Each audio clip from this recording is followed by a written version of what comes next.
with stories that matter to you. This is Fox 6 Wake Up News. Well, thank you for joining us on Wake Up this morning. It is set to be a very active day all across southeast Wisconsin as a massive winter storm that's already started is expected to bring up to a foot of snow this weekend. And we have crews on the roads tracking conditions on what is set to be one of the busiest travel weekends of the entire year. Andrew Amuzu is covering one of the areas that's set to be hit the hardest. He's out in Walworth County for us this morning. We also have Fox 6 photojournalist Jake Salzbrun. He's in the Fox 6 weather truck to give us live reports from behind the wheel. But first, we begin with meteorologist Lisa Michaels. She's been tracking the system for several days now. All right, Lisa, what is the latest from overnight? Yeah, well, the latest is we have tweaked the potential for some of the snowfalls just depending on where you are, which will get you the latest. But it still is going to be a high-end snow event, and we are tracking the winter storm warning that will stay with us until 6 a.m. on Sunday. So, again, this long-duration snow event, what it means is that you need to be prepared. Don't leave this all till tomorrow morning to shovel. You will want to take a couple of times if you can to go outside and shovel that snow so it makes your load a little bit lighter. We are going to have some areas that will have heavier, more compactable snow, which would be considered heart attack snow, and other areas which will have more of a fluffy snow. So we're going to break down again coming up shortly who could see what. The one thing to note, though, that the heaviest is not even here yet. That's going to arrive heading into the afternoon and evening hours tonight, making travel more treacherous and dangerous. So if you have to travel, the earlier the better. But I will say the snow consistency right now is very fluffy across southeast Wisconsin. That can also be very deceiving because even though there isn't a lot of snow on the ground, it can make it very slippery underneath your tires. So just take your time.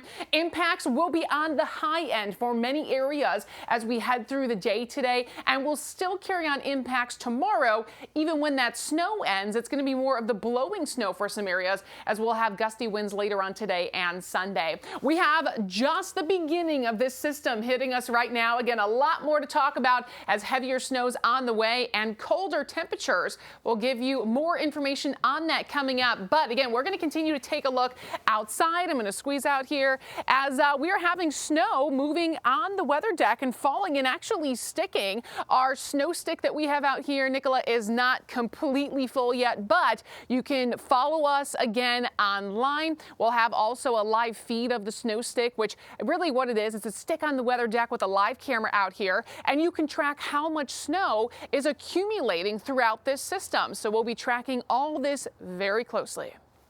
All right, Lisa, thank you so much. And as we just saw there on the Fox 6 weather deck, it is certainly already snowing out there. Nobody knows that better than our Fox 6 reporter, Andrew Amuzu. He is joining us now live from one of the counties in our viewing area that's supposed to be hit the hardest today. He's out in Walworth County, where it looks like, Andrew, whiteout conditions there.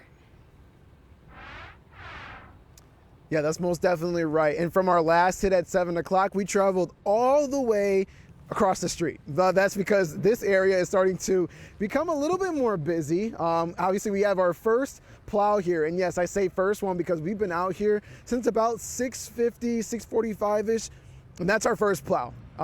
And it's well needed right now because these roads are getting very wet with snow and it's getting very dense as well. But also, as we make our way over here, we're at a gas station, McDonald's over here, of course, an instant classic for a lot of people, but a lot more people have been showing up to this McDonald's and loading up on gas as well. I don't know if you can see that white truck right over there, but he told me that he is on the road today and he's planning a house project.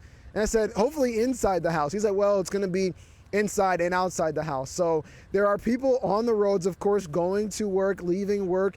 But hopefully, I mean, people are staying indoors and staying warm as well. But he said he has some work to do. There's also another couple here from Whitewater making their way to Milwaukee. They say that trip typically takes about an hour. Today is going to be a little bit longer, but they did say that they have a newer car. That's important because they say that making sure that you guys have newer tires, making sure that everything is up to date with your vehicle as well in case of an emergency is so very important. Of course, with a new car, it comes with that, but making sure that everybody is aware of that, especially heading into this winter season, not just for today. So definitely getting a lot more busy here in the village of East Troy, and we're going to continue to stay out here, just keeping up to date with a lot of the latest that we're hearing from people on the roads, and of course what we're hearing from our weather experts. I kind of love that, Andrew. He's a man on a mission. He had a plan for today to work on his house, and nothing's getting in the way of that. No, not a single thing, not even the cold, not even the snow. He's got some work to do. I hope, yeah, well, I certainly hope it goes well for him and he stays safe. I hope you stay safe as well. Andrew, thank you so much. We will check back in with you here in a little bit. Thanks so much. Sure. All right, now let's head out behind the wheel with our Fox 6 photojournalist, Jake Salzbrun. He's driving around in our Fox 6 weather truck.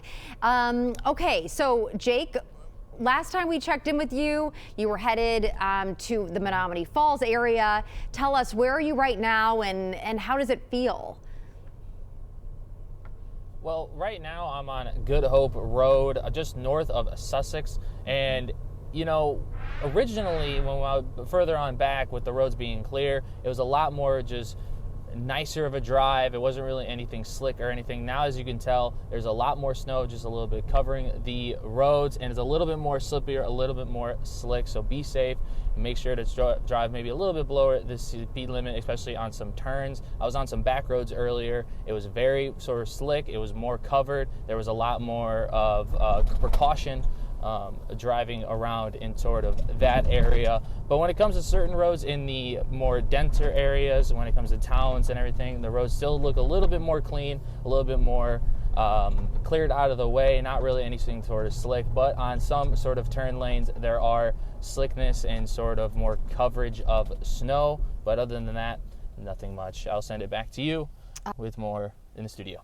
Jake, if I can ask you a quick question here. I noticed you just stopped at a stop sign there. Did you notice that when you hit the brakes that there was any kind of grinding on the roads or any kind of like slipping, or like how did your car navigate that? Back in when it was more country roads, my car was a little bit more slick. The weather truck does have four-wheel drive, so it is a little bit more sturdier when it comes to stopping at those stop signs. But with cars that don't have four-wheel drive, I can easily see some slickness. I have my car, my personal car is definitely not a four-wheel drive car, so I've had some slippiness, especially on sort of those type of patches. But right there, it was kind of nice and a little bit easier to stop just because it was a lot more clear. But when the areas with a little bit more snow, definitely was harder to kind of hit that brakes and sort of slide past a little bit. Totally. All right, Jake, you be safe out there. Thank you so much for your live reports this morning. That's our Fox 6 photojournalist, Jake Salzbrun, there behind the wheel. Okay, as Jake was talking about, please be careful if you're headed out this morning because we are already starting to see traffic impacts. You're taking a live look here at a crash that, as you can see, has blocked or closed off the left two lanes of traffic here. That is causing some congestion in that area as crews sort of navigate around that. That camera, if we can go back to it, is on I-94 East at the ramp from 25th Street to St. Paul Avenue. Yep, there we go. As you can see, it looks like the car maybe hit the median because it has some pretty bad front end damage and then spun around, kind of making a 180. And then now it's facing traffic in the opposite direction. So certainly hope everybody is okay out there. Please be safe. Elsewhere, I'm not seeing any crashes right now, but I am seeing a lot of disabled vehicles. So if you are headed out today, I understand not everybody has the luxury of staying home and inside. Just take it extra slow because we are already seeing the traffic map really lighting up, which is a little unusual for a Saturday morning, especially after a holiday weekend. Okay, we're going to take one more live look here with Jake on the roads. We will check in with him after this short break. I'll see you soon.